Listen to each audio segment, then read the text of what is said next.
এই যে তিনি দলীয়করণের কথা উল্লেখ করেছেন, সুশাসনের অভাবের কথা উল্লেখ করেছেন, যেটা প্রত্যাশা ছিল, মানুষ ব্যাপকভাবে এটা আশা করেছিল এবং তাকিয়েছিল যে একটা সুশৃঙ্খল গভর্নমেন্ট যখন ফর্ম করবে, বিশেষ করে অন্তর্বর্তী সরকার যখন ক্ষমতা হস্তান্তর করে, তখন নিশ্চয়ই বিনিয়োগের পরিস্থিতি এইভাবে হবে, ঘুষ, দুর্নীতি, মানুষের সম্মান সব জায়গায় এক ধাপ বাংলাদেশ এগোবে।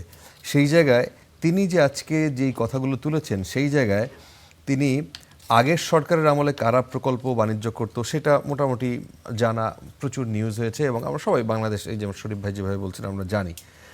এখন গত 5 মাস ধরে এই বাণিজ্যের টাকা কাদের পকেটে যাচ্ছে?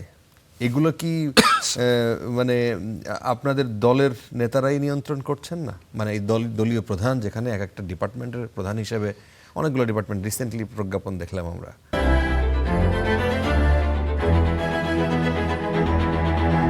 শরীফ ভাই যে চিত্রের কথা বললেন, ওটা আমার সাথে অনেক জায়গায় এটা আমার দ্বিমত। প্র্যাকটিক্যালি আমরা যেটা দেখছি যে বিভিন্ন প্রকল্পে টাকাটা ফেরত যাচ্ছে।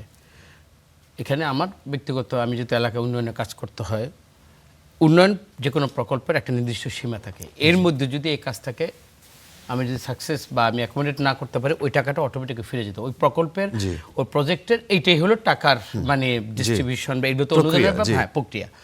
তা আমরা দেখেছি, যেমন আমাকে বলা হয়েছে এই ডেটের মধ্যে যদি আপনি খরচ করেন তাহলে এই টাকাটা আমাদের ব্যাক করে দিতে, মানে আমাদের দিতে হবে। এটা একটা প্রক্রিয়ার ব্যাপার।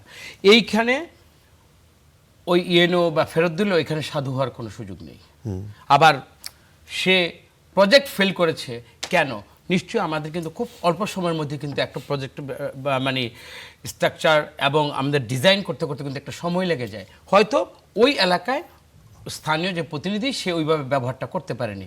আমাদের এমন এক সময় গিয়েছে, আমি যেমন আমাদের সমাজ কল্যাণ মন্ত্রণালয় লাস্ট ডেটে রোববার দিন, আমার মনে আছে, রোববার দিনের মধ্যে ওই দিন আমাকে প্রকল্পের বা কিছু নাম আমাকে জমা দিতে হবে। তো আমি খুব একই মানে খুব কষ্ট করে এই প্রকল্পটা আমি জমা দিয়েছি। এইটার মধ্যে কারো সাধুবাদ পাওয়ার মানে সুযোগ নেই, বা এই প্রকল্পের মাধ্যমে কি একবারে মানে চুরি করেছে এইটা আমি বলতে পারবো।